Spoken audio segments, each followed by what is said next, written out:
ਤੁਸੀਂ ਵੇਖ ਰਹੇ ਹੋ ਟੀਵੀ ਪੰਜਾਬੀ ਦੁਨੀਆ ਪ੍ਰਾਈਮ ਟਾਈਮ ਸ਼ੋਅ ਲੈ ਕੇ ਤੁਹਾਡੀ ਸੇਵਾ 'ਚ ਅਸੀਂ ਹਾਜ਼ਰ ਹੋ ਗਏ ਜੀ।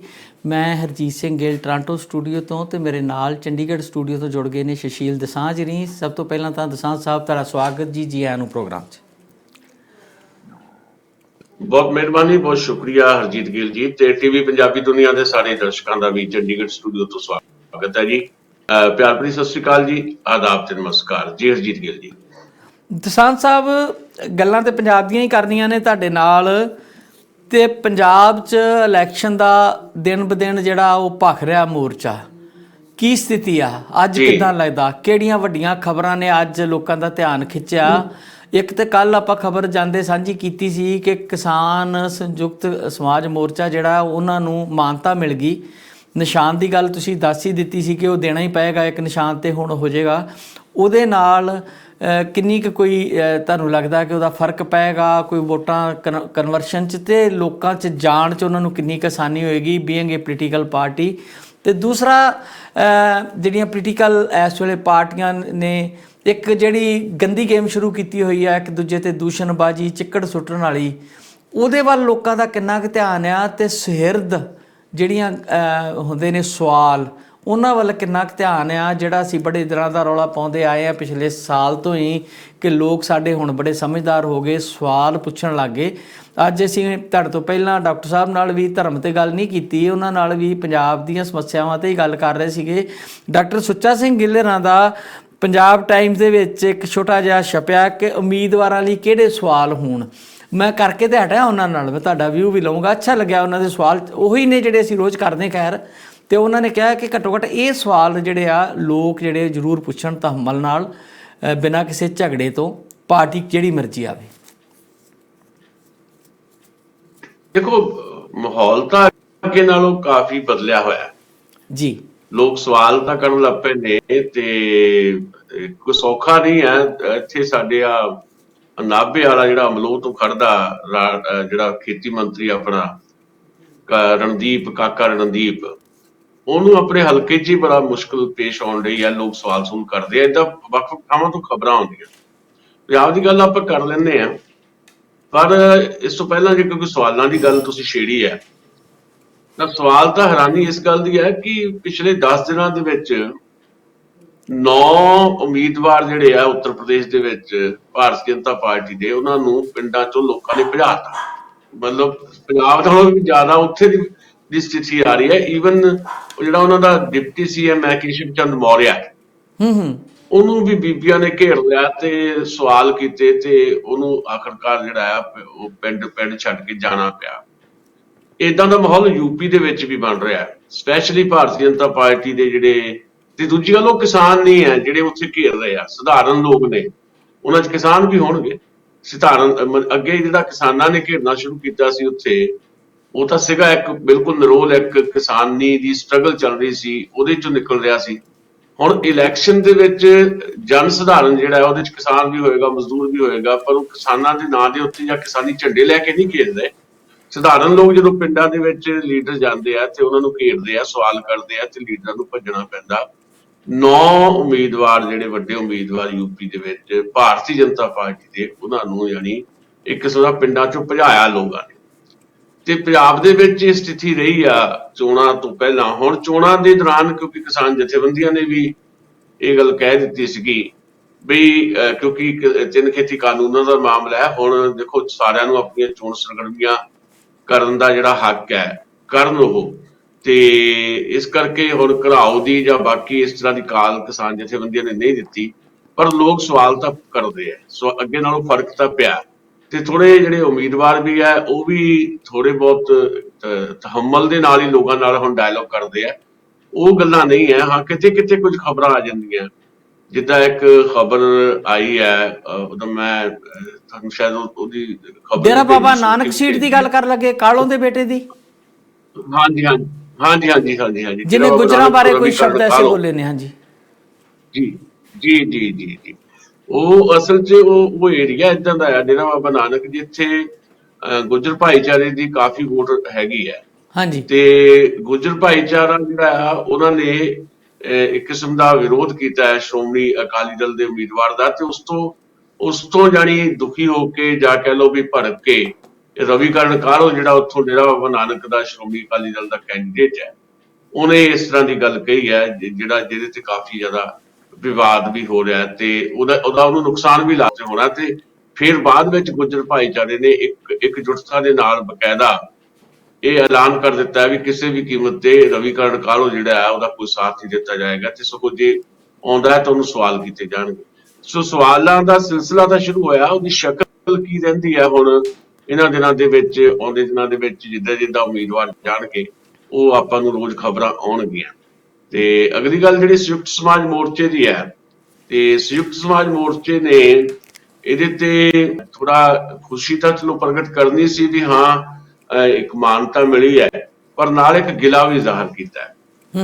ਬਲਵੀਰ ਸਿੰਘ ਰਾਜੇਵਾਲ ਉਹਨਾਂ ਨੇ ਕਿਹਾ ਕਿ ਇਹ ਬਹੁਤ ਦੇਰੀ ਨਾਲ ਲਿਆ ਗਿਆ ਫੈਸਲਾ ਹੈ ਵੀ ਅਸੀਂ 2 ਵਾਰ ਜਿਹੜਾ ਆ ਅਰਜ਼ੀਆਂ ਲਾਈਆਂ, ਪਰ ਨਾਲ ਉਹਨਾਂ ਨੇ ਇਲਜ਼ਾਮ ਵੀ ਲਾਇਆ ਕਿ ਭਾਰਤੀ ਜਨਤਾ ਪਾਰਟੀ ਤੇ ਆਮ ਆਦਮੀ ਪਾਰਟੀ ਦੀ ਲੀਗਲ ਟੀਮਸ ਜਿਹੜੀਆਂ ਉਹ ਸਾਡੇ ਖਿਲਾਫ ਭੁਗਤ ਰਹੀਆਂ ਸੀਗੀਆਂ, ਜਿਹਦੇ ਕਰਕੇ ਇਹ ਦੇਰੀ ਹੋਈ ਹੈ। ਤੇ ਸੋ ਅਲਟੀਮੇਟਲੀ ਹੁਣ ਇਹ ਆ ਵੀ ਇੱਕ ਚੋਣ ਨਿਸ਼ਾਨ ਤਾਂ ਉਹਨਾਂ ਨੂੰ ਮਿਲੇਗਾ ਤੇ ਉਹਦਾ ਫਰਕ ਤਾਂ ਪੈਂਦਾ ਹੀ ਹੈ। ਜੇ ਦੇਖੋ ਹੁਣ 100 ਤੋਂ ਜ਼ਿਆਦਾ ਉਮੀਦਵਾਰ ਨੇ ਸੰਯੁਕਤ ਸਮਾਜ ਮੋਰਚੇ ਦੇ, ਤੇ ਜੇ ਉਹਨਾਂ ਨੂੰ ਇੱਕ ਚੋਣ ਨਿਸ਼ਾਨ ਨਾ ਮਿਲੇ, ਵੱਖਰਾ ਵੱਖਰਾ ਚੋਣ ਨਿਸ਼ਾਨ ਹੈ, ਦਿੱਕਤ ਤਾਂ ਆਏਗੀ ਤੇ ਫਿਰ ਫਰਕ ਵੀ ਪੈਂਦਾ। ਵੋਟ ਪਰਸੈਂਟੇਜ ਜਿਹੜੀ ਆ ਉਹ ਕਿਤੇ ਨਾ ਕਿਤੇ ਡ੍ਰੌਪ ਹੋ ਜਾਂਦੀ ਹੈ। ਸੋ ਹੁਣ ਇੱਕ ਚੋਣ ਨਿਸ਼ਾਨ ਹੋਏਗਾ ਸਾਰੇ ਪੰਜਾਬ ਦੇ ਵਿੱਚ, ਤੇ ਉਹਦੇ ਤੇ ਕੰਪੇਨ ਜਿਹੜੀ ਚੱਲੇਗੀ, ਚਾਹੇ ਕਿਸੇ ਵੀ ਕੈਂਡੀਡੇਟ ਦੀ ਕੰਪੇਨ ਚੱਲੇ, ਪਰ ਕਿਉਂਕਿ ਚੋਣ ਨਿਸ਼ਾਨ ਇੱਕ ਹੋਏਗਾ ਤੇ ਉਹ ਫਿਰ ਉਹਦਾ ਪ੍ਰਚਾਰ ਜਿਹੜਾ ਲਗਭਗ ਸਾਰਿਆਂ ਦੇ ਹਿੱਤ 'ਚ ਚਲਿਆ ਜਾਂਦਾ, ਜਿਹੜੇ ਵੀ ਸੰਯੁਕਤ ਸਮਾਜ ਮੋਰਚੇ ਦੇ ਉਮੀਦਵਾਰ ਹੋਣਗੇ। ਜੀ ਵੈਸੇ ਗਰਾਊਂਡ ਤੇ ਤੁਹਾਨੂੰ ਕੀ ਲੱਗਦਾ, ਜੇ ਕਦੀ ਬਾਹਰ ਨਿਕਲੇ ਹੋ, ਦੋਸਤਾਂ ਨਾਲ ਗੱਲ ਹੁੰਦੀ ਆ, ਇੱਥੇ ਬੈਠਿਆਂ ਕਈ ਵਾਰ ਜਦੋਂ ਅਸੀਂ ਫੋਨ ਤੇ ਹਾਲਾਤ ਦਾ ਜਾਇਜ਼ਾ ਲੈਣ ਦੀ ਕੋਸ਼ਿਸ਼ ਕਰਦੇ ਹਾਂ ਤੇ ਕੁਝ ਫਿਗਰ ਹੋਰ ਤਰ੍ਹਾਂ ਦੀਆਂ ਸਾਹਮਣੇ ਆਉਂਦੀਆਂ, ਪਤਾ ਨਹੀਂ ਕਿਉਂ। ਤੇ ਤੁਸੀਂ ਕਿਉਂਕਿ ਹਕੀਕੀ ਤੌਰ ਤੇ ਉਹ ਲੋਕਾਂ 'ਚ ਵਿਚਰਦੇ ਹੋ, ਮਿਲਦੇ ਹੋ, ਉਹਨਾਂ ਲੋਕਾਂ ਨੂੰ ਫਿਜ਼ੀਕਲੀ ਵੀ ਮਿਲਦੇ ਹੋ ਤੇ ਆਉਣ ਜਾਣ ਬਣਿਆ ਰਹਿੰਦਾ, ਜਰਨਲਿਸਟ ਮਿੱਤਰ ਵੀ ਮਿਲਦੇ ਆ, ਹਵਾ ਕੀ ਆ? ਦੇਖੋ ਹਵਾ ਤਾਂ ਜੇ ਦੇਖਣਾ ਹੋਵੇ ਤਾਂ ਜੋ ਸਾਡੇ ਕੋਲ ਸੂਚਨਾਵਾਂ ਆਉਂਦੀਆਂ, ਜੇ ਉੱਦਾਂ ਵੀ ਅਸੀਂ ਗੱਲ ਕਰਦੇ ਹਾਂ ਕਿਸੇ ਦੇ ਨਾਲ, ਤਾਂ ਉਹ ਇਹੀ ਕਹਿੰਦੇ ਆ ਕਿ ਐਤਕਾਂ ਜਿਹੜਾ ਹੈ ਸਾਰੇ ਦੇਖ ਲਏ, ਐਤਕਾਂ ਇੱਕ ਮੌਕਾ ਤਾਂ ਜ਼ਰੂਰ ਆਮ ਆਦਮੀ ਪਾਰਟੀ ਨੂੰ ਦੇ ਦੇਣਾ ਚਾਹੀਦਾ। ਇਹ ਕਹਿੰਦੇ ਆ ਲੋਕ, ਇਹ ਕਹਿੰਦੇ ਆ ਲੋਕ। ਨਹੀਂ ਪਰ ਦੋ ਬਦਲ ਆਪਣੇ 1 ਮਿੰਟ ਰੋਕਣਾ ਚਾਹੁੰਦਾ ਮੈਂ। ਆਮ ਆਦਮੀ ਪਾਰਟੀ ਜਿਸ ਤਰੀਕੇ ਦਾ ਪ੍ਰਚਾਰ ਕਰਦੀ ਆਈ ਆ ਕਿ ਅਸੀਂ ਬਦਲਾਅ ਲਿਆਉਣਾ ਆ, ਤੇ ਉਹਨਾਂ ਦੇ ਕੰਮਾਂ 'ਚੋਂ ਨਜ਼ਰ ਨਹੀਂ ਆਇਆ, ਤੇ ਜਿਹੜੇ 15-20 ਬੰਦੇ ਗਏ ਸੀ ਉਹ ਵੀ ਇਕੱਠੇ ਨਾ ਰਹਿ ਸਕੇ ਪਿਛਲੀ ਵਾਰ, ਜੇ ਉਹਨਾਂ ਕੋਲ ਤਾਕਤ ਵੀ ਨਹੀਂ ਸੀ ਆਈ, ਤੇ ਉਹ ਫਿਰ ਕਿਸ ਤਰ੍ਹਾਂ ਦਾ ਬਦਲਾਅ ਕਰਨਗੇ? ਤੇ ਬਦਲਾਅ ਲਈ ਸ਼ਕਲ ਦੇ ਵਿੱਚ ਇਸ ਵੇਲੇ ਸਮਾਜ ਮੋਰਚਾ ਵੀ ਆ, ਤੇ ਲੋਕਾਂ ਕੋਲ ਚੋਣ ਦੇ ਮਤਲਬ ਕਈ ਆਪਸ਼ਨ ਨੇ। ਆਪਾਂ ਹਮੇਸ਼ਾ ਕਹਿੰਦੇ ਆਏ ਹਾਂ ਕਿ ਲੋਕ ਜਾਣ ਤੇ ਜਾਣ ਕਿੱਥੇ, ਇਹ ਰੰਗ ਬਦਲ ਕੇ ਆ ਜਾਂਦੇ ਨੇ, ਬੰਦੇ ਉਹੀ ਹੁੰਦੇ ਨੇ। ਤੇ ਹੁਣ ਤੇ 4-4 5-5 ਆਪਸ਼ਨ ਨੇ, ਤੇ ਜੇ 5 ਪਾਰਟੀਆਂ ਨੇ ਤੇ ਉਹਨਾਂ ਦੇ ਇੱਕ ਹਲਕੇ 'ਚ 5 ਉਮੀਦਵਾਰ ਨੇ, ਤੇ ਤੁਸੀਂ ਹਿਸਾਬ ਲਾ ਲਓ 117 ਜਰਬੇ 5 ਕਿੰਨੇ ਉਮੀਦਵਾਰ ਬਣ ਜਾਂਦੇ, 600-650 ਉਮੀਦਵਾਰ।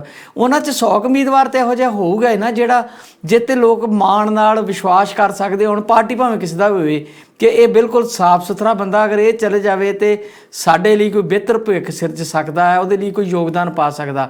ਐਰਕੀ ਲੋਕਾਂ ਕੋਲ ਆਪਸ਼ਨ ਹੈ। ਆਪਾਂ ਹੁਣ ਇਹ ਨਹੀਂ ਕਹਿ ਸਕਦੇ ਕਿ ਲੋਕਾਂ ਕੋਲ ਬਦਲਾਅ ਦਾ ਕੋਈ ਹੈ ਹੀ ਨਹੀਂ, ਉਹ ਜਾਣ ਤੇ ਜਾਣ ਕਿੱਥੇ। ਅਸੀਂ ਨਹੀਂ ਕਹਿੰਦੇ, ਹਰ ਰੋਜ਼ ਇਹ ਗੱਲ ਕਰਦੇ ਹਾਂ ਕਿ ਤੁਸੀਂ ਸਾਰੇ ਹੀ ਸੰਯੁਕਤ ਸਮਾਜ ਮੋਰਚੇ ਦੇ ਲੋਕਾਂ ਨੂੰ ਜਿਤਾ ਦਿਓ, ਆਮ ਨੂੰ ਜਿਤਾ ਦਿਓ, ਕਾਂਗਰਸ ਨੂੰ ਜਿਤਾ ਦਿਓ, ਜਿੱਥੇ ਕਿਤੇ ਕੋਈ ਚੰਗਾ ਕੈਂਡੀਡੇਟ ਹੈ। ਮੈਂ ਅੱਗੇ ਵੀ ਗੱਲ ਕੀਤੀ ਆ, ਲੱਗ ਨੂੰ ਆਈਡੀਅਲ ਗੱਲ ਲੱਗਦੀ ਹੋਏਗੀ, ਪਰ ਲੋਕਾਂ ਕੋਲ ਜੇ ਚੇਤਨਾ ਦਾ ਪੱਧਰ ਉੱਚਾ ਹੋਇਆ ਤੇ ਲੋਕਾਂ ਨੂੰ ਬਦਲਾਅ ਵਾਸਤੇ ਆਪਸ਼ਨ ਵੀ ਮਿਲੀਆਂ, ਤੇ ਹੁਣ ਲੋਕਾਂ ਨੇ ਵੇਖਣਾ ਆ ਕਿ ਉਹਨਾਂ ਨੇ ਆਪਣੇ ਹੱਥੀਂ ਤਕਦੀਰ ਕਿੱਦਾਂ ਲਿਖਣੀ ਆ। ਪਹਿਲੀ ਗੱਲ ਤਾਂ ਦੱਸਦਾ ਕਿ 117 ਹਲਕੇ ਹੈ, ਹਾਂਜੀ, ਤੇ ਪੜਤਾਲ ਹੋ ਰਹੀ ਹੈ, ਪੜਤਾਲ ਹੋ ਗਈ ਹੈ ਲਗਭਗ, ਉਹ ਪਤਾ ਲੱਗ ਜਾਏਗਾ ਥੋੜੀ ਦੇਰ ਤੱਕ। 2279 ਟੋਟਲ ਕੈਂਡੀਡੇਟ ਸੀ ਜਿਨ੍ਹਾਂ ਨੇ ਕਾਗਜ਼ ਭਰੇ। ਹਾਂਜੀ, 2279 ਉਹਦੇ ਚੋਂ ਜਿੰਨੇ ਸ਼ਾਂਤੀ ਹੋ ਗਈ ਹੋਣੀ ਆ, ਪਤਾ ਲੱਗ ਜਾਏਗਾ ਥੋੜੀ ਉਹ ਤੇ ਮੇਰੇ ਖਿਆਲ ਦਸਾਂਝ ਸਾਹਿਬ ਜਿਹੜੇ ਕਵਰਿੰਗ ਕੈਂਡੀਡੇਟ ਹੁੰਦੇ ਆ ਉਹਨਾਂ ਦੇ ਵੀ ਨਾਂ ਆ ਜਾਂਦੇ ਆ ਨਾ, ਇੱਕ ਪਾਰਟੀ ਦੇ 2-2 ਹੋ ਗਏ, ਡਬਲ ਤੇ ਉਹੀ ਹੋ ਗਏ, ਪਲੱਸ ਕੁਝ ਆਜ਼ਾਦ ਹੁੰਦੇ ਆ, ਕੁਝ ਇੱਕ ਹੋਰ ਇਦਾਂ ਦੇ ਗਰੁੱਪ ਹੁੰਦੇ ਹੀ ਆ ਹਰ ਵਾਰੀ, ਜਿਹੜੇ ਸਿਰਫ ਬਿਲਕੁਲ ਬਿਲकुल ਉਹ ਸਿਰਫ ਪੜਤਾਲ ਤੱਕ ਹੀ ਹੁੰਦੇ, ਉਸ ਤੋਂ ਬਾਅਦ ਪਰ 4 ਹਕੀਕੀ ਤੌਰ ਤਰੀਕ ਤੇ ਨਹੀਂ ਨੂੰ ਹੁੰਦੇ ਉਹ। ਜੀ, ਪਰ 4 ਤਰੀਕ ਨੂੰ ਸ਼ਾਮੀ 5 ਵਜੇ ਤੱਕ ਕਲੈਰਿਟੀ ਹੋ ਜਾਏਗੀ ਜੀ ਵੀ ਸ਼ਾਂਤੀ ਛੁੱਟੀ ਤੋਂ ਬਾਅਦ ਤੇ ਜਿਨ੍ਹਾਂ ਨੇ ਕਾਗਜ਼ ਵਾਪਸ ਲੈਣੇ ਆ, ਉਹ 4 ਤਰੀਕ ਹੈ ਉਹਨਾਂ ਦੀ ਆਖਰੀ ਤਰੀਕ, ਪਤਾ ਲੱਗ ਜਾਏਗਾ ਕਿ ਕੌਣ ਕੌਣ ਆ। ਪਰ ਇਹ ਤਾਂ ਗੱਲ ਤੈਅ ਹੈ ਨਾ ਵੀ 5 ਕੋਣੀ ਮੁਕਾਬਲਾ ਆ, ਪਰ ਜਿਹੜੀ ਡਾਇਰੈਕਟ ਫਾਈਟ ਜਿਹੜੀ ਆ ਉਹ 5 ਕੋਣੀ ਹੈ ਨਹੀਂ। ਜਿਹੜੀ ਰਿਐਲਿਟੀ ਆ, ਤੁਸੀਂ ਰਿਐਲਿਟੀ ਪੁੱਛ ਰਹੇ ਸੀ, ਹਵਾ ਜਿਹੜੀ ਆ ਜਾਂ ਲੋਕ ਜੋ ਕੁਝ ਕਹਿੰਦੇ ਆ, ਉਹ ਆਪਾਂ ਇੱਕ ਵਾਕ ਦੇ ਵਿੱਚ ਦੱਸਦਾ ਕਿ ਆਮ ਤੌਰ ਤੇ ਕਿਸੇ ਨਾਲ ਵੀ ਗੱਲ ਕਰੋ ਕਹਿੰਦੇ ਆ ਵੀ ਹਾਂ ਵੀ ਦੇਖੋ ਬਦਲ ਤਾਂ ਚਾਹੀਦਾ ਹੈ ਕਿ ਅਸੀਂ ਬਦਲਾਂਗੇ। ਕੌਣ ਕਿੱਦਾਂ ਕਿਹੜੇ ਬਦਲਾਅ ਨੂੰ ਚੁਣਦਾ ਹੈ, ਆਮ ਆਦਮੀ ਪਾਰਟੀ ਨੂੰ ਚੁਣਦਾ ਜਾਂ ਸੰਯੁਕਤ ਸਮਾਜ ਮੋਰਚੇ ਨੂੰ, ਉਹਦੇ ਵਾਸਤੇ ਇੱਕ ਬੈਸਟ ਆਪਸ਼ਨ ਜਿਹੜੀ ਤੁਸੀਂ ਗੱਲ ਕਹਿ ਰਹੇ ਹੋ ਤਾਂ ਹੈ ਵੀ ਐਤਕਾਂ ਜਿਹੜਾ ਆ ਤੁਹਾਡੇ ਕੋਲ ਮਤਲਬ ਸ਼੍ਰੋਮਣੀ ਅਕਾਲੀ ਦਲ ਬੀਜੇਪੀ ਤੇ ਸੌਰੀ ਸ਼੍ਰੋਮਣੀ ਅਕਾਲੀ ਦਲ ਬੀਐਸਪੀ ਗੱਠਜੋੜ, ਕਾਂਗਰਸ ਪਾਰਟੀ ਤੇ ਬੀਜੇਪੀ ਕੈਪਟਨ ਤੇ ਢੀਂਡਸਿਆਂ ਦੇ ਮੁਕਾਬਲੇ 'ਚ 2 ਬਦਲ ਜਿਹੜੇ ਆ ਦਿਖਾਈ ਦੇ ਰਹੇ ਆ। ਇੱਕ ਬਦਲ ਜਿਹੜਾ ਆ ਜਿਹਨੂੰ ਜਿਹੜੇ ਆਮ ਆਦਮੀ ਪਾਰਟੀ ਵਾਲੇ ਆ ਉਹਨਾਂ ਨੂੰ ਜਦੋਂ ਕਿਸੇ ਨੂੰ ਪੁੱਛੋ ਤਾਂ ਉਹ ਕਹਿੰਦੇ ਆ ਵੀ ਹਾਂ ਵੀ ਭਗਵੰਤ ਮਾਨ ਹੈ ਤੇ ਇਸ ਕਰਕੇ ਇਹਨਾਂ ਨੂੰ ਚੰਗਾ ਭਗਵੰਤ ਮਾਨ ਵੀ ਕਿਉਂ ਨਾ ਐਤਕੀ ਆਮ ਆਦਮੀ ਪਾਰਟੀ ਨੂੰ ਚੁਣ ਲਿਆ ਜਾਏ। ਇੱਕ ਬਦਲ ਸੰਯੁਕਤ ਸਮਾਜ ਮੋਰਚਾ ਆ, ਉਹਦੀ ਜਿਹੜੀ ਵੋਟ ਆ ਉਹ ਚਲੋ ਜਿਹੜੇ ਸਿੱਧੇ ਤੌਰ ਤੇ ਜਨ ਸੰਘਰਸ਼ਾਂ ਨਾਲ ਜੁੜੇ ਹੋਏ ਲੋਕ ਹੈ ਉਹ ਵੋਟ ਉਹਨਾਂ ਦੀ ਪੱਕੀ ਠੱਕੀ ਹੈ। ਤੇ ਜਿਹੜੀ ਫਲੋਟਿੰਗ ਵੋਟ ਹੈ ਉਹਦੇ ਬਾਰੇ ਕੋਈ ਦਾਅਵਾ ਨਹੀਂ ਹੈ ਵੀ ਉਹ ਕਿੰਨੀ ਪੈ ਜਾਂਦੀ ਹੈ, ਪਰ ਲਾਜ਼ਮੀ ਤੌਰ ਦੇ ਉੱਤੇ ਉਹ ਕਾਫੀ ਵੋਟ ਲਿਜਾਣਗੇ, ਇਹਦੇ 'ਚ ਕੋਈ ਦੋ ਰਾਵਾਂ ਨਹੀਂ ਹੈ। ਤੇ ਇਹਦਾ ਨੁਕਸਾਨ ਜਿਹੜਾ ਆ, ਜਿਹੜਾ ਸੱਚਮੁੱਚ ਜਿਹੜਾ ਬਦਲ ਦੀ ਇੱਕ ਸੰਭਾਵਨਾ ਪੈਦਾ ਹੋ ਰਹੀ ਸੀ, ਉਹ ਇਹਨਾਂ ਦੋਵਾਂ ਦੀ ਵੋਟਾਂ ਦੀ ਖਿੰਡ ਜਾਣ ਕਰਕੇ ਨੁਕਸਾਨ ਹੋ ਰਿਹਾ। ਇਸ ਕਰਕੇ ਉਹਦੇ ਨਤੀਜੇ ਜਿਹੜੇ ਆ ਕੋਈ ਬਹੁਤ ਜ਼ਿਆਦਾ ਪੋਜ਼ਿਟਿਵ ਨਿਕਲਣ ਵਾਲੇ ਨਹੀਂ। ਜੋ ਮੈਂ ਮੰਨਦਾ, ਲੋਕ ਕਹਿੰਦੇ ਆ ਵੀ ਫਲਾਣੇ ਨੂੰ ਵੋਟ ਪਾਉਣੀ, ਫਲਾਣੇ ਨੂੰ ਵੋਟ ਪਾਉਣੀ ਆ, ਪਰ ਰਿਐਲਿਟੀ ਜਿਹੜੀ ਹੈ ਜਾਂ ਗਰਾਊਂਡ ਰਿਐਲਿਟੀ ਇਹ ਹੈ ਵੀ ਇਹਨਾਂ ਦੋਨਾਂ ਦੇ ਆਪੋ ਵਿੱਚ ਟਕਰਾਅ ਦੇ ਨਾਲ ਜਿਹੜਾ ਆ ਜਿਹੜੀਆਂ ਰਵਾਇਤੀ ਧਿਰਾਂ ਆ ਉਹ ਫੇਰ ਤੋਂ ਉਹਦਾ ਲਾਭ ਜਿਹੜਾ ਲੈ ਕੇ ਜਾਣਗੇ। ਕਿਹੜੀ ਰਵਾਇਤੀ ਧਿਰ ਨੂੰ ਕਿੰਨਾ ਲਾਭ ਮਿਲ ਜਾਂਦਾ ਇਹ ਤਾਂ ਨਤੀਜੇ ਤੈਅ ਕਰਨਗੇ। ਹਾਲ ਫਿਲਹਾਲ ਇਹ ਹੈ ਵੀ ਜਿਹੜੀ ਸਿੱਧੀ ਫਾਈਟ ਹੈ ਜੋ ਮੇਰੀ ਸਮਝਦਾਰੀ ਕੰਮ ਕਰਦੀ ਹੈ, ਉਹ ਮੇਰੀ ਗੱਲ ਨਾਲ ਹੋ ਸਕਦਾ ਬਹੁਤੇ ਲੋਕ ਸਹਿਮਤ ਨਾ ਹੋਣ, ਬਹੁਤੇ ਨਹੀਂ ਸਹਿਮਤ ਹੈਗੇ ਮੇਰੀ ਗੱਲ ਨਾਲ, ਪਰ ਮੈਂ ਜੋ ਦੇਖ ਰਿਹਾ ਉਹ ਸਿੱਧੀ ਫਾਈਟ ਕਾਂਗਰਸ ਪਾਰਟੀ ਤੇ ਅਕਾਲੀ ਦਲ ਬੀਐਸਪੀ ਗੱਠਜੋੜ ਦੀ ਹੈ। ਤੇ ਜਿਹੜੀ ਸੰਯੁਕਤ ਸਮਾਜ ਮੋਰਚਾ ਤੇ ਆਮ ਆਦਮੀ ਪਾਰਟੀ, ਇਹਨਾਂ 'ਚ ਪਰਸੈਂਟੇਜ ਦੀ ਸੀਟਾਂ ਦੀ ਘੱਟ ਪਰਸੈਂਟੇਜ ਦੀ ਜ਼ਿਆਦਾ ਫਾਈਟ ਰਹੇਗੀ ਵੀ ਕਿਹੜੀ ਧਿਰ ਜਿਹੜੀ ਆਮ ਆਦਮੀ ਪਾਰਟੀ ਜਾਂ ਸੰਯੁਕਤ ਸਮਾਜ ਮੋਰਚਾ ਕਿੰਨੇ ਪਰਸੈਂਟ ਜਿਹੜੀ ਆ ਵੋਟ ਲੈ ਕੇ ਜਾਂਦੇ ਆ। ਤੇ ਆਖਰੀ ਨੰਬਰ ਤੇ ਭਾਰਤੀ ਜਨਤਾ ਪਾਰਟੀ ਤੇ ਕੈਪਟਨ ਤੇ ਢੀਂਡਸਿਆਂ ਦੀ ਜਿਹੜੀ ਟਿੱਕੜੀ ਹੈ ਉਹ ਰਹੇਗੀ, ਜੋ ਅੱਜ ਦੀ ਤਰੀਕ ਸਮਝਾਉਂਦਾ। ਜਿਹੜੇ ਸਮੀਕਰਨ ਬਣ ਗਏ ਜੀ ਅਖੀਰ 'ਚ ਨਿਖਰ ਕੇ ਸਾਹਮਣੇ ਆ ਗਏ, ਅਜੇ ਹੋਰ ਵੀ ਨਿਖਰਨੇ ਆ। ਆਮ ਜਿਹੜੇ ਜਰਨਲਿਸਟ ਵੀ ਨੇ ਤੇ ਸਿਆਣੇ ਲੋਕ ਇਹ ਦੱਸਦੇ ਨੇ ਕਿ ਆਖਰਕਾਰ ਜਿਹੜਾ ਆ ਉਹ ਬੀਜੇਪੀ ਤੇ ਅਕਾਲੀਆਂ ਨੇ ਇੱਕ ਧਿਰ ਵਾਂਗੂ ਨਜ਼ਰ ਆਉਣਾ ਆ। ਥੋੜ੍ਹੇ ਦਿਨਾਂ ਨੂੰ ਪਹਿਲਾਂ ਆ ਜਾਣ ਇਲੈਕਸ਼ਨਾਂ ਤੋਂ ਬਾਅਦ 'ਚ ਆ ਜਾਣ, ਤੇ ਜੇ ਇਲੈਕਸ਼ਨ 'ਚ ਕੜਮਾਸ ਮੱਚ ਗਈ ਤੇ ਕੋਈ ਪਾਰਟੀ ਦੀ ਪੋਜੀਸ਼ਨ ਨਾ ਹੋਈ ਤੇ ਫਿਰ ਤੇ ਇਹ ਇੱਕੋ ਹੀ ਪਾਰਟੀ ਵਾਂਗੂ ਸਾਨੂੰ ਨਜ਼ਰ ਆਉਣੇ ਹੀ ਆਉਣੇ ਆ, 'ਚ ਤੇ ਕੋਈ ਦੋ ਰਾਵਾਂ ਹੈ ਨਹੀਂ ਗੀਆਂ। ਦੂਜੇ ਪਾਸੇ ਮੈਨੂੰ ਇਹ ਲੱਗਦਾ ਹੈ ਕਿ ਕੇਜਰੀਵਾਲ ਦੀ ਗੱਲ ਜਦੋਂ ਆਪਾਂ ਛੇੜਦੇ ਹਾਂ, ਇਹ ਲੱਗਦਾ ਕਿ ਉਹ ਗਲਤੀਆਂ ਦਾ ਪੁਤਲਾ, ਤੇ ਉਹਨੂੰ ਐਰਕੀ ਬਹੁਤ ਵੱਡਾ ਪਛਤਾਵਾ ਹੋਏਗਾ ਕਿ ਪਿਛਲੀ ਵਾਰ ਵੀ ਉਹ ਪੰਜਾਬ ਦੇ ਲੋਕਾਂ ਦੀ ਤਸਵੀਰ ਨਹੀਂ ਸਮਝ ਸਕਿਆ ਤੇ ਐਰਕੀ ਵੀ ਨਹੀਂ ਸਮਝ ਸਕਿਆ। ਜੇ ਉਹ ਇਸ ਮੌਕੇ ਨੂੰ ਅਪਣਾ ਲੈਂਦੇ ਤੇ ਸਮਾਜ ਮੋਰਚੇ ਨੂੰ ਬਰਾਬਰ ਦਾ ਭਾਈਵਾਲ ਮੰਨ ਕੇ ਤੇ ਉਹਨਾਂ ਨਾਲ ਸਮਝੌਤਾ ਕਰ ਲੈਂਦੇ ਤੇ ਸਥਿਤੀ ਕੁਛ ਸ਼ਾਇਦ ਹੋਰ ਹੁੰਦੀ। ਇੱਕ ਵੱਡੀ ਸਿਆਸੀ ਗਲਤੀ ਮੈਨੂੰ ਲੱਗਦਾ ਉਹ ਕਿਤੇ ਨਾ ਕਿਤੇ ਕਰ ਗਏ ਆ, ਤੇ ਆਉਣ ਵਾਲੇ 5 ਸਾਲ ਭੁਗਤਣੀ ਫਿਰ ਪੰਜਾਬੀਆਂ ਨੂੰ ਪਊਗੀ। ਇਕੱਠੇ ਹੋ ਕੇ ਕਰਦੇ, ਕਿਸਾਨਾਂ ਦਾ ਦਬਾਅ ਵੀ ਉਹਨਾਂ ਤੇ ਬਣਿਆ ਰਹਿੰਦਾ, ਉਹ ਵੀ ਆਪ ਦੁਨੀਆ ਨਾ ਕਰ ਸਕਦੇ, ਤੇ ਕੁਝ ਉਹਨਾਂ ਨੂੰ ਵੀ ਕੁਝ ਨਵਾਂ ਲੋਕਾਂ ਨੂੰ, ਜਿੱਦਾਂ ਲੋਕਾਂ ਦਾ ਮਨ ਆ ਕਿ ਇੱਕ ਮੌਕਾ ਦੇਣਾ ਚਾਹੀਦਾ, ਤੇ ਕੁਝ ਚੇਂਜ ਹੁੰਦੀ ਨਜ਼ਰ ਆਉਂਦੀ, ਜ਼ਿਆਦਾ ਨਹੀਂ ਤੇ ਕੁਝ ਤੇ ਹੁੰਦਾ। ਤੇ ਜੇ ਇਸ ਲੜਾਈ 'ਚ ਡਰਾਮੇਬਾਜ਼ੀ 'ਚ ਮੁੜ ਕਾਂਗਰਸੀ ਜਾਂ ਅਕਾਲੀ ਫਾਈਟ 'ਚ ਦਿਖਦੇ ਆ ਤੇ ਉਹੀ ਆ ਗਏ, ਤੇ ਫਿਰ ਅਸੀਂ ਤੇ ਕੁਝ ਖੱਟਿਆ ਨਾ ਹੋਇਆ। ਮੋਰਚੇ ਮਾਰਚੇ ਲਗਾ ਕੇ ਕੋਟੀ ਖਾਧੀ ਆ, ਸਿਰਫ 3 ਕਾਲੇ ਕਾਨੂੰਨ ਵਾਪਸ ਕਰਾ ਲਏ, ਆਪਣਾ ਭਵਿੱਖ ਤੈਅ ਕਰਨ ਵਾਲੇ ਪਾਸੇ ਨਹੀਂ ਤੁਰੇ। ਦੇਖੋ ਗੱਲ ਇਹ ਆ ਵੀ ਜਿਹੜੀ ਤੁਸੀਂ ਅਕਾਲੀ ਦਲ ਤੇ ਪਾਰਟੀ ਦਾ ਜ਼ਿਕਰ ਕਰ ਰਹੇ ਹੋ ਵੀ ਇਹ ਇੱਕ ਧਿਰ ਦੇ ਤੌਰ ਤੇ ਨਜ਼ਰ ਆਉਣੇ ਆ, ਉਹ ਤਾਂ ਨਜ਼ਰ ਆਉਣ ਲੱਗ ਪਏ ਆ। ਜਦੋਂ ਦਿੱਲੀ ਗੁਰਦੁਆਰਾ ਪ੍ਰਬੰਧਕ ਕਮੇਟੀ ਦੀ ਜਿਹੜੀ ਹੁਣ ਅਹੁਦੇਦਾਰੀਆਂ ਦਾ ਜੋ ਕੁਝ ਨਤੀਜੇ ਸਾਡੇ ਸਾਹਮਣੇ ਆ, ਉੱਥੇ ਮਨਜਿੰਦਰ ਸਿੰਘ ਸਿਰਸਾ ਦੀ ਸਭ ਤੋਂ ਵੱਡੀ ਧਿਰ ਹੈ, ਤੇ ਮਨਜਿੰਦਰ ਸਿੰਘ ਸਿਰਸਾ ਜਿਹੜਾ ਆ ਉਹ ਬੀਜੇਪੀ 'ਚ ਜਾ ਚੁੱਕਾ ਹੈ, ਤੇ ਬੀਜੇਪੀ ਦੇ ਇਸ਼ਾਰੇ ਤੇ ਉਹ ਬਕਾਇਦਾ ਸ਼੍ਰੋਮਣੀ ਅਕਾਲੀ ਦਲ ਦੀ ਮਦਦ ਕੀਤੀ ਗਈ ਤੇ ਉੱਥੇ ਕਾਲਕਾ ਸਾਹਿਬ ਜਿਹੜੇ ਆ ਉਹਨਾਂ ਨੂੰ ਪ੍ਰਧਾਨ ਬਣਾਇਆ ਗਿਆ। ਤੇ ਫਿਰ ਜਿਹੜਾ ਬਿਕਰਮ ਸਿੰਘ ਮਜੀਠੀਆ ਦਾ ਅੰਮ੍ਰਿਤਸਰ ਦੇ ਉੱਤੋਂ ਚੋਣ ਲੜਨ ਦਾ ਪੂਰਬੀ ਅੰਮ੍ਰਿਤਸਰ ਤੋਂ ਨਵਜੋਤ ਸਿੰਘ ਸਿੱਧੂ ਦਾ ਫੈਸਲਾ ਜਿਹੜਾ ਉਹ ਵੀ ਅਸੀਂ ਸਮਝਦੇ ਹਾਂ ਕਿ ਉਹ ਭਾਰਤੀ ਜਨਤਾ ਪਾਰਟੀ ਦੀ ਸਹਿਮਤੀ ਨਾਲ, ਅਮਿਤ ਸ਼ਾਹ ਹੋਰਾਂ ਦੀ ਸਹਿਮਤੀ ਦੇ ਨਾਲ ਫੈਸਲਾ ਉਹ ਲਿਆ ਗਿਆ ਨਵਜੋਤ ਸਿੰਘ ਸਿੱਧੂ ਨੂੰ ਘੇਰਨ ਵਾਸਤੇ। ਤੇ ਇਸੇ ਕਰਕੇ ਭਾਰਤੀ ਜਨਤਾ ਪਾਰਟੀ ਨੇ ਤਾਮਿਲਨਾਡੂ ਤੋਂ ਲਿਆ ਕੇ ਇੱਕ ਸਾਬਕਾ IAS ਜਿਹੜਾ ਆ ਉਹਨੂੰ, ਜਿਹੜਾ ਅਨੁਸੂਚਿਤ ਜਾਤੀਆਂ ਚੋਂ ਹੈ, ਉਹਨੂੰ ਅੰਮ੍ਰਿਤਸਰ ਦੇ ਵਿੱਚ ਖੜਾ ਕੀਤਾ ਤਾਂ ਜੋ ਕਾਂਗਰਸ ਪਾਰਟੀ ਦੀ ਵੋਟ ਜਿਹੜੀ ਵਧੇਰੇ ਜਿਹੜੀ ਵੋਟ ਪੈਂਦੀ ਹੈ, ਕਿਉਂਕਿ BSP ਦੇ ਕੋਲ ਵੋਟ ਜਿਹੜੀ ਪੰਜਾਬ ਭਰ ਦੇ ਵਿੱਚ 1.5% ਰਹਿ ਗਈ ਹੈ ਦਲਿਤ ਭਾਈਚਾਰੇ ਦੀ, ਬਾਕੀ ਵੋਟ ਜ਼ਿਆਦਾ ਕਾਂਗਰਸ ਨੂੰ ਪੈਂਦੀ ਹੈ। ਦੁਬਾਰਾ ਮੁੜ ਗਈ ਸੀ ਕਾਂਗਰਸ ਵੱਲ ਨੂੰ ਇਹ ਵੋਟ, ਤੇ ਉਸ ਵੋਟ ਨੂੰ ਕਿਵੇਂ ਨਵਜੋਤ ਸਿੰਘ ਸਿੱਧੂ ਦੇ ਖਾਨੇ ਚੋਂ ਕੱਢ ਕੇ ਤੇ ਉਹ ਜਿਹੜਾ BJP ਦਾ ਕੈਂਡੀਡੇਟ ਹੋਏਗਾ ਉਹਨੂੰ ਚੜਾਉਣੀ ਹੈ ਤਾਂ ਜੋ ਕਾਂਗਰਸ ਨੂੰ ਨੁਕਸਾਨ ਹੋਵੇ, ਯਾਨੀ ਨਵਜੋਤ ਸਿੰਘ ਸਿੱਧੂ ਨੂੰ ਨੁਕਸਾਨ ਹੋਵੇ ਤੇ ਬਿਕਰਮ ਸਿੰਘ ਮਜੀਠੀਆ ਲਾਭ ਚ ਜਾਵੇ ਤੇ ਬਾਕੀ ਹਿੰਦੂ ਭਾਈਚਾਰੇ ਸਾਰੀ ਜਿਹੜੀ ਆ ਉਹ ਇੱਕ ਖਾਸ ਹਦਾਇਤ ਦੇ ਉੱਤੇ ਚੁੱਪ ਚੁਪੀਤੇ ਬਿਕਰਮ ਸਿੰਘ ਮਜੀਠੀਆ ਨੂੰ ਚੜਾਈ ਜਾਣੀ। ਇਹ ਤਾਂ ਦਿਸਣ ਲੱਗ ਪਿਆ, ਨਜ਼ਰ ਆ ਗਿਆ। ਦੂਜੀ ਗੱਲ, ਪ੍ਰੀ ਪੋਲ ਭਾਵੇਂ ਡਾਇਰੈਕਟਲੀ ਜਿਹੜਾ ਇਹਨਾਂ ਦੀ ਸਾਂਝ ਨਹੀਂ ਹੈ, ਪਰ ਜੇ ਪੋਸਟ ਦੀ ਗੱਲ ਕਰੀਏ, ਜੇ ਚੋਣਾਂ ਦੇ ਨਤੀਜੇ ਹੰਗ ਅਸੈਂਬਲੀ ਵਾਲੇ ਆਉਂਦੇ ਆ ਬਾਈ ਦੇ ਵੇ, ਤੇ ਫਿਰ ਅਕਾਲੀ ਦਲ ਤੇ BJP ਤੇ ਕੈਪਟਨ ਤੇ ਢੀਂਡਸੇ ਸਭ ਇਕੱਠੇ ਹੋਣਗੇ। ਇਹ ਤੈਅ ਆ। ਸੋ ਇਸ ਤਰ੍ਹਾਂ ਦੀ ਸਿਚੁਏਸ਼ਨ ਦੇ ਵਿੱਚ ਪਿਕ ਐਂਡ ਚੂਜ਼ ਦੀ ਗੱਲ ਫਿਰ ਤੋਂ ਆਪਾਂ ਕਰ ਦਿੰਦੇ ਆ।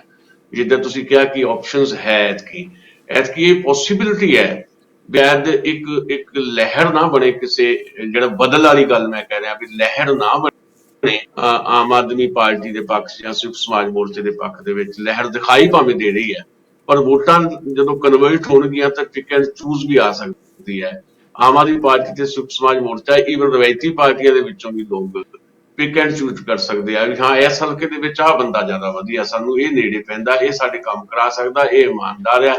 ਤੇ ਇਸ ਤਰ੍ਹਾਂ ਦੀ ਸਥਿਤੀ ਵੀ ਜਿਹੜੀ ਹੈ ਸ਼ਾਇਦ 20 ਤਰੀਕ ਤੱਕ ਜਿਹੜੀ ਹੈ ਜਿੱਦਾਂ ਕੰਪੇਨ ਚੱਲੇਗੀ ਉਹ ਬਣ ਸਕਦੀ। ਦਸਾਂਝ ਸਾਹਿਬ, ਥੋੜਾ ਜਿਹਾ ਮੈਨੂੰ ਇਹ ਸਮਝਾਇਓ ਵੀ ਜਿੱਦਾਂ ਤੁਸੀਂ ਸ਼ਬਦ ਵਰਤਿਆ ਕਿ ਆਹ ਬੰਦਾ ਸਾਡੇ ਕੰਮ ਕਰਾ ਸਕਦਾ ਆ, ਕੀ ਲੋਕਾਂ ਦੀ ਸੋਚ 'ਚ ਕੋਈ ਇਹ ਵੀ ਫਰਕ ਪਿਆ ਕਿ ਕੰਮ ਕਰਾਉਣੇ ਉਹੀ ਕਿ ਸਾਡੀ ਲਾਹਣ ਫੜੀ ਗਈ ਆ, ਥਾਣੇ ਜਾ ਕੇ ਛਡਾ ਦਿਓ, ਜਾਂ ਸਾਡੀ ਨਾਲੀ ਪੱਕੀ ਕਰਾ ਦਿਓ, ਜਾਂ ਫਿਰ ਸਾਡੇ ਨਿਆਣੇ ਨੂੰ ਸਕੂਲੇ ਦਾਖਲ ਕਰਾ ਦਿਓ, ਜਾਂ ਹਸਪਤਾਲ 'ਚ ਸਾਨੂੰ ਮੰਜਾ ਨਹੀਂ ਮਿਲਿਆ ਉਹ ਦਵਾ ਦਿਓ, ਇਹੋ ਜਿਹੇ ਕੰਮ ਹੀ ਲੈਣੇ ਆ ਲੋਕਾਂ ਨੇ ਕਿ ਸੱਚੀ ਮੁੱਚੀ ਉਹਨਾਂ ਨੂੰ ਪੁੱਛਣਾ ਆ ਕਿ ਤੁਸੀਂ ਪੰਜਾਬ ਦਾ ਬਣਾ ਕੀ ਦਿੱਤਾ, ਸਾਡਾ ਭਵਿੱਖ ਕੀ ਆ। ਮੈਂ ਬਾਰ-ਬਾਰ ਭਵਿੱਖ ਸ਼ਬਦ ਵਰਤ ਰਿਹਾ, ਮੇਰੇ ਖਿਆਲ ਪ੍ਰੋਗਰਾਮ ਦੇ ਸ਼ੁਰੂਆਤ 'ਚ ਮੈਂ 3 ਵਾਰੀ ਵਰਤ ਚੁੱਕਾ। ਇਹਦੇ ਬਾਰੇ ਲੋਕ ਚਿੰਤਾਤਰ ਹੋਣ ਨਜ਼ਰ ਆਉਂਦੇ ਆ, ਜਾਂ ਫਿਰ ਇਹੋ ਹੀ ਵੇਖਣਗੇ ਕਿ ਮੇਰੇ ਭਤੀਜੇ ਦੀ ਸ਼ਰਾਬ ਫੜੀ ਗਈ ਤੇ ਪਿਛਲੀ ਵਾਰ ਸਰਪੰਚ ਦੇ ਕਹਿਣ ਤੇ MLA ਨੇ ਛਡਾ ਲਿਆ ਸੀ ਤੇ ਆਪਾਂ ਉਹਨੂੰ ਹੀ ਵੋਟਾਂ ਪਾਉਣੀਆਂ ਨੇ। ਇੱਥੇ ਕਿ ਜੇ ਖੜੇ ਆ, ਇੱਟਾਂ ਨਹੀਂ ਮੇਰੀ ਗਲੀ 'ਚ ਲੱਗੀਆਂ, ਨਾਲੀ ਨਹੀਂ ਪੱਕੀ ਹੋਈ, ਉੱਥੇ ਖੜੇ ਆ ਕਿ ਇਹਦੇ ਤੋਂ ਅੱਗੇ ਵੀ ਵਧੇ ਆ। ਦੇਖੋ, ਜਿਹੜੇ ਤਾਂ ਪੰਜਾਬ ਦੇ ਭਵਿੱਖ ਦੀ ਜਾਂ ਪੰਜਾਬ ਨੂੰ ਜਿਹੜਾ ਕਹਿ ਲਓ ਵੀ ਪੰਜਾਬ ਨੂੰ ਜਿਉਂਦਾ ਫੇਰ ਤੋਂ ਕਿਵੇਂ ਪੰਜਾਬ ਕੀਤਾ ਜਾਣਾ, ਮੁੱਦਾ ਆਧਾਰਿਤ ਜਿਹੜੀ ਪੋਲਿਟੀ ਹੈ, ਉਹ ਲੋਕ ਜਿਹੜੇ ਆ ਉਹਨਾਂ ਦਾ ਇੱਕ ਖਾਸਾ ਵੱਡਾ ਵਰਗ ਤਾਂ ਹੈ, ਪਰ ਉਹ ਐਡਾ ਵੱਡਾ ਨਹੀਂ ਹੈ ਕਿ ਵੋਟਾਂ ਦੇ ਦੌਰਾਨ ਜਿਹੜਾ ਆ ਉਹ ਜਿਹੜਾ ਕੋਈ ਬਹੁਤ ਜ਼ਿਆਦਾ ਫੈਸਲਾਕੁਨ ਜਿਹੜੀ ਹੈ ਕੋਈ ਭੂਮਿਕਾ ਨਿਭਾ ਸਕੇ। ਤੇ ਇਸ ਕਰਕੇ ਬਹੁਤੇ ਲੋਕ ਉਹੀ ਹੈ ਜਿਹਦਾ ਦਰਜ ਕੀਤਾ, ਜਿਹੜੀਆਂ ਨਿੱਕੀਆਂ ਗਰਜਾਂ ਦੇ ਨਾਲ ਜੁੜੇ ਹੋਏ ਆ, ਨਿੱਕੇ ਜੁੜੇ ਹੋਏ ਆ, ਉਹ ਇਸੇ ਕਰਕੇ ਜਿਹੜਾ ਨੈਟਵਰਕ ਕੰਮ ਕਰਦਾ, ਪੈਟਰਨ ਸਮਝਣ ਦੀ ਜ਼ਰੂਰਤ ਹੈ। ਮਤਲਬ ਜਦੋਂ ਅਸੀਂ ਆਮ ਆਦਮੀ ਪਾਰਟੀ ਦੀ ਗੱਲ ਕਰਦੇ ਹਾਂ, ਆਮ ਆਦਮੀ ਪਾਰਟੀ ਦਾ ਕੋਈ ਇਸ ਕਿਸਮ ਦਾ ਢਾਂਚਾ ਨਹੀਂ ਹੈ ਜਥੇਬੰਦਕ ਤੌਰ ਦੇ ਉੱਤੇ ਵੀ ਜਿਹੜਾ ਪਿੰਡ ਤੱਕ ਏਦਾਂ ਫੈਲਿਆ ਹੋਵੇ ਵੀ ਹਾਂ ਪਿੰਡ ਦੇ ਨਾਲ ਰਿਲੇਟਡ, ਪਿੰਡ ਦੇ ਵੀ ਤੇ ਪਿੰਡ ਦੇ ਲੋਕਾਂ ਨਾਲ ਰਿਲੇਟਡ ਜਿਹੜੇ ਛੋਟੇ ਕੰਮ ਜਿਹੜੇ ਆ ਉਹ ਕਰਾਉਣ ਵਾਸਤੇ ਕਿਸੇ ਨਾ ਕਿਸੇ ਲੈਵਲ ਦੇ ਉੱਤੇ ਉਹਦੀ ਅਪਰੋਚ ਹੋਵੇ। ਆਮ ਆਦਮੀ ਪਾਰਟੀ ਕੋਈ ਇਸ ਤਰ੍ਹਾਂ ਦਾ ਸਟਰਕਚਰ ਨਹੀਂ ਹੈ। ਤੇ ਸੰਯੁਕਤ ਸਮਾਜ ਮੋਰਚਾ ਜਿਹੜਾ ਉਹਦਾ ਸਟਰਕਚਰ ਤਾਂ ਲਗਭਗ ਬਣ ਗਿਆ ਜਥੇਬੰਦੀਆਂ ਕਰਕੇ, ਪਰ ਉਹ ਜਿਹੜਾ ਸਟਰਕਚਰ ਹੈ ਉਹ ਵਿਰੋਧ ਦਾ ਸਟਰਕਚਰ ਹੈ।